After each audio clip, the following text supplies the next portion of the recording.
최근 해외 커뮤니티인 레딧에서 한국을 방문한 외국인들의 후기가 관심을 보이며 화제를 모으고 있는데요.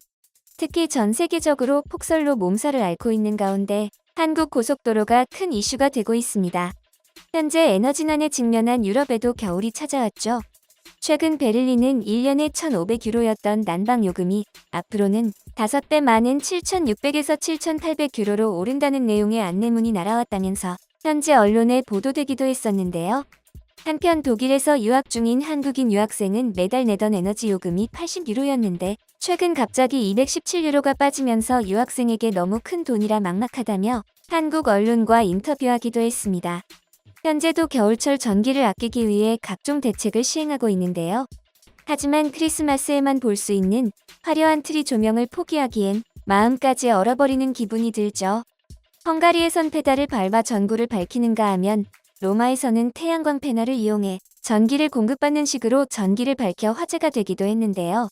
네로라 하는 선진국들이 모여있는 유럽 국가들이 역대급 한파가 왔음에도 난방은커녕 전기도 제대로 사용하지 못해 이처럼 조촐한 크리스마스 이벤트를 진행하는 모습은 많은 이들에게 충격을 주었습니다. 설상가상으로 유럽 각지에 폭설이 내렸고 제설 작업이 제때 이뤄지지 않아 시민들이 큰 불편을 겪고 있는 와중 한국을 다녀간 외국인 관광객의 여행 후기가 많은 이들의 주목을 받고 있다는데요. 한번 자세히 알아보겠습니다. 영국은 세계적으로 가장 아름다운 크리스마스 트리를 장식해 크리스마스를 비롯한 연말 분위기를 내는 것으로 유명해. 그리고 12월 26일은 박싱데이라고 크리스마스 다음 날도 공휴일로 지정해서 국민들에게 공휴일을 선사하는데 이날은 블랙 프라이데이 못지않게 할인을 많이 해서 매우 저렴한 가격에 쇼핑을 할 수 있어서 해외 관광객들에게 각광받기도 하지.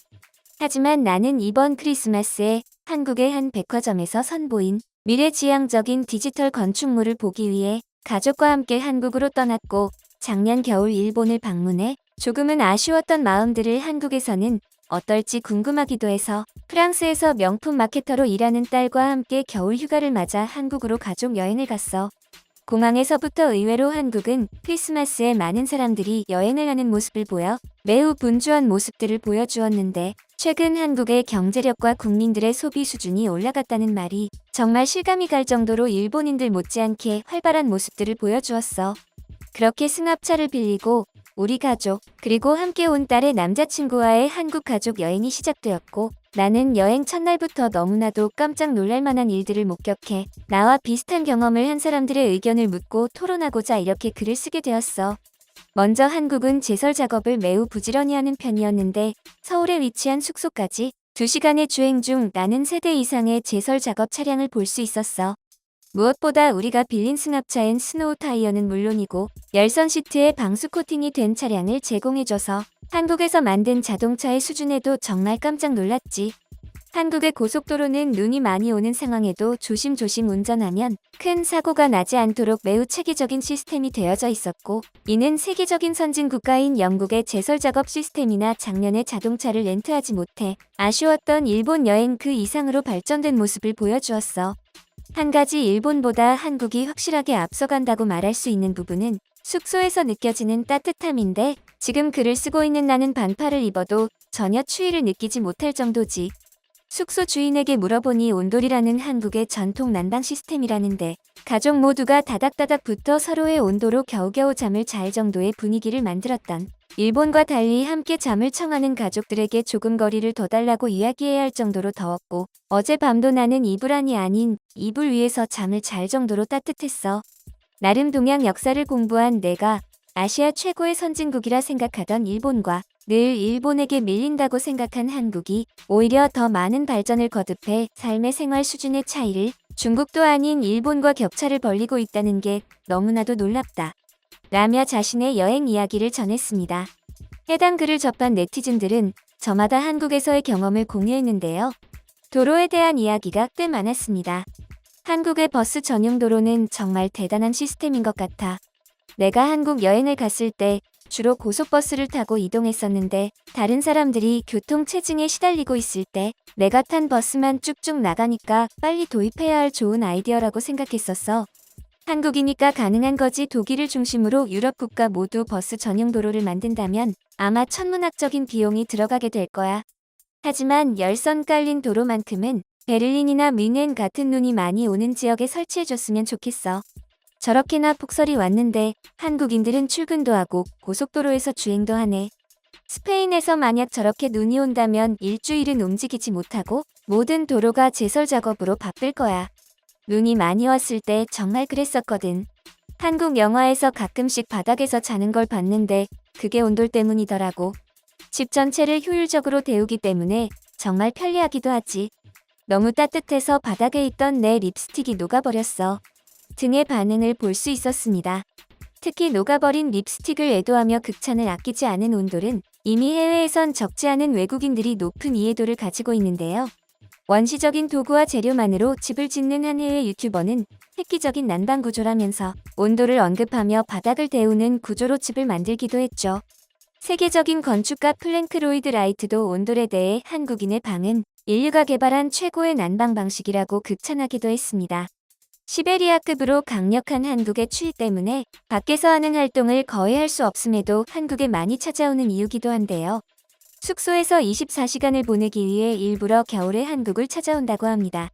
거기다가 많은 외국인들은 겨울에는 한국 가정집에서 하루를 보내야 한국의 진가를 알 수 있다며 한국의 가정집 체험을 강력하게 추천하기도 하는데요. 뜨끈한 온돌 바닥에 등을 지지는데 가정집만한 곳이 없기 때문입니다. 거기다 최근 미국 워싱턴 포스트에는 겨울을 맞아 온돌과 관련된 기사가 실렸습니다. 글을 기고한 로버트 네프는 19세기 말에서 20세기 초 한국사를 전문으로 연구하는 역사학자입니다.